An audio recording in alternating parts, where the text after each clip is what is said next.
হাসি কান্না হীরা পান্না দোলে ভালে, কাপে ছন্দে ভালো মন্দ তালে তালে, নাচে জন্ম নাচে মৃত্যু, পাছে পাছে তাতা থই থই তাতা থই থই তাতা থই থই, মম চিত্তে নৃত্যে নৃত্যে কে যে নাচে। নমস্কার বন্ধুরা, আমাদের রান্নাঘরে তোমাদেরকে স্বাগত। আজকে আমাদের রান্নাঘরের রেসিপি হলো কুচো চিংড়ির বড়া। চলো সঙ্গে থেকে দেখে নাও। একটা অসাধারণ স্বাদের রেসিপি, ভীষণ টেস্টি, কিন্তু একবার খেলেই বারবার খেতে ইচ্ছা করবে। ভালো লাগলে অবশ্যই একটা ছোট্ট কমেন্টে জানিও। আজকে তোমাদের ভুসো চিংড়ির মচমচে বড়া করে দেখাবো। তার জন্য দেখো আমি এখানে 200 গ্রাম ভুসো চিংড়ি নিয়ে নিয়েছি।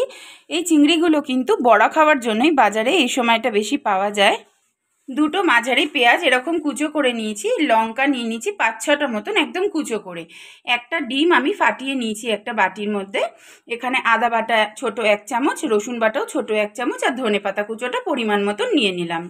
একটা পাত্রের মধ্যে চিংড়ি মাছটা নিয়ে নিলাম। আর একটা চিংড়ি হয় কাদা, ওটা একদম মানে ছোট ছোট হয়, ওটা ধুতে ধুতেই অর্ধেক কিন্তু বেরিয়ে যায়, আর মাছের কিছু পাওয়াই যায় না। তোমরাও এই মাছের বড়া যারা খেতে ভালোবাসো এই ভুসো চিংড়িটা নেবে, তাহলে সুবিধা হয় বড়াটা বানাতে। সব উপকরণগুলো এক এক করে দিয়ে দিচ্ছি। চিংড়ি মাছের মধ্যে পেঁয়াজ কুচোটা দিয়ে দিলাম, লঙ্কা কুচো, ধনে পাতা কুচো। এই চিংড়ির বড়াটা কিন্তু এত ভালো লাগে, বিশ্বাস করো আমি বানাচ্ছি এখন, তার আগেই কিন্তু আমার জিভে জল এসে গেছে, মানে কি বলবো। আদা বাটা, রসুন বাটাটাও দিয়ে দিলাম। এত ভালো লাগে না, যে কোনো ডাল, পাতলা করে ডাল বানাবে তার সাথে এই বড়াটা কিন্তু শুধু গরম ভাতেও মচমচে যেহেতু হয়, খেতে ভালো লাগে। ফাটানো ডিমটাও কিন্তু দিয়ে দিয়েছি এর মধ্যে। বাইন্ডিংয়ের জন্য আমি কর্নফ্লাওয়ারটা ব্যবহার করলাম। তোমাদের যদি কর্নফ্লাওয়ার না ভালো লাগে তো বেসন ব্যবহার করতে পারো। বেসনটা দিলে কি হয়, অতটা মুচমুচে হয় না, তাই জন্য আমি কর্নফ্লাওয়ারটা ব্যবহার করি। এতে করে কি হয়, বড়াগুলো এতটাই ক্রিস্পি হয় যে খেতে খুব ভালো লাগে। পরিমাণ মতন লবণটা দিয়ে দিচ্ছি। 1 চামচ হলুদ গুঁড়ো দিয়ে দিলাম, অল্প একটু গুঁড়ো লঙ্কাও দিলাম। কাঁচা লঙ্কা দিয়েছি যেহেতু, বড়াটা একটু ঝালঝাল হয়, খেতে ভালো লাগবে। সমস্ত শুকনো উপকরণগুলো হাত দিয়ে ভালো করে ডলে ডলে মেখে নিতে হবে। এর মধ্যে কিন্তু কোনো জল ব্যবহার করব না। হাত দিয়ে চটকে চটকে, ঠিক যেভাবে আমরা বড়াটা মাখি, মসুর ডালের বড়াটা যখন বানাই যেভাবে মাখি শুকনো শুকনো করে, ওইভাবে মেখে নেব। আমি ডিমটা ব্যবহার করেছি একটাই কারণে, ডিম দিলে স্বাদটা কিন্তু ভীষণ ভালো হয়। তোমাদের যদি মনে হয় যে তোমরা ডিম দেবে না, শুধু এই বাকি মানে ডিমটা স্কিপ করে বাকি উপকরণ সব কিছুই দিও, দিয়ে এইভাবে শুকনো শুকনো করে মেখে এই বড়াটা কিন্তু অবশ্যই এই শীতকালে একবার ট্রাই করো, খুব ভালো লাগে। সন্ধেবেলাও কিন্তু স্ন্যাক্সের মতন তোমরা খেতে পারো এটা সস দিয়ে। শুধু যে ভাতের সাথেই খাওয়া যায় এরকম কিন্তু কোনো কথা নেই। ফ্রাইং প্যানে আমি রিফাইন তেল গরম বসিয়ে দিয়েছি। হাতে করে ছোট ছোট দলা দলা করে নিয়ে এরকম বড়ার মতন করে তেলের মধ্যে একটা একটা করে দিয়ে দেব।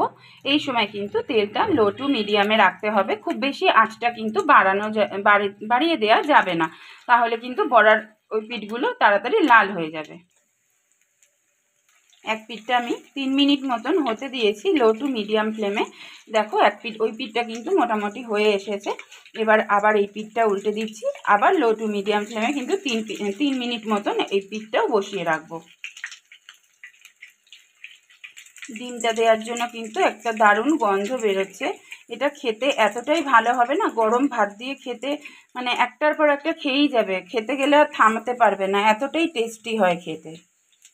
ওই পিঠটা হয়ে গেছে, এবার আবার এই পিঠটা ঘুরিয়ে দেবো। এপিট ওপিট করে ব্রাউন কালার করে ভেজে নিতে হবে। ডিম দেওয়াতে দেখো বড়াগুলো কতটা ফুলে ফুলে উঠেছে এবং খাস্তাও হয়েছে। এত মচমচে হবে খেতে, ভাবতেই পারবে না না খেলে। ডিম না দিলে কিন্তু এতটা ফোলে না বড়াগুলো। বড়াগুলো আমার খুব সুন্দরভাবে কিন্তু ভাজা হয়ে গেছে। এই সময় আমি তুলে নেব। বাকি বড়াগুলোও একই রকমভাবে ভেজে নেব। যখন বড়াগুলো দেব কিন্তু আঁচটা একদম লোতে রাখবো, তারপরে মিডিয়াম টু লো ফ্লেমে কিন্তু ভেজে নিতে হবে। এক একটা ব্যাচ ভাজতে কিন্তু 6 থেকে 7 মিনিট করে টাইম লাগছে আমার। এক পিঠটা হয়ে গেছে, আবার এক এক করে ওই পিঠটা ঘুরিয়ে দেবো। 3 মিনিট কিন্তু ছিল আমার এক পিঠটা হওয়ার জন্য, আমি 3 মিনিট করে টাইম দিচ্ছি।